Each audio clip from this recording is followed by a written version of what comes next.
rooster crows early at the crack of dawn. You're still in bed with a stretch and yawn. But the flock is up, starting to move about. The rooster crows and you know it's alright. The alarm call goes out, his wings spread wide.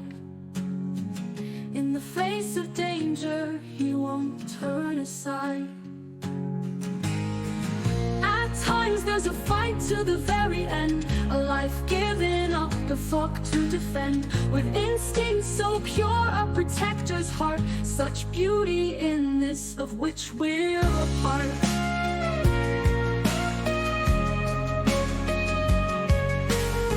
The ultimate sacrifice was made that day. The flock was kept safe amid the fray.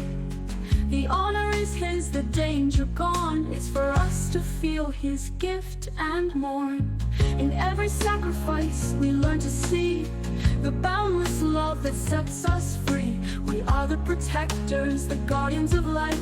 Through shadows and darkness we carried light.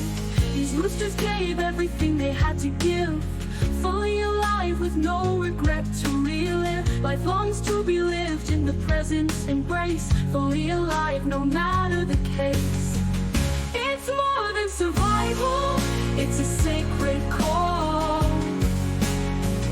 to stand for life and give our all. With courage and sacrifice we do find a way. In the heart of protection, a grand divine play. At times there's a fight to the very end, a life given up the flock to defend. With instinct so pure, a protector's heart, such beauty in this of which we're a part. Play our part.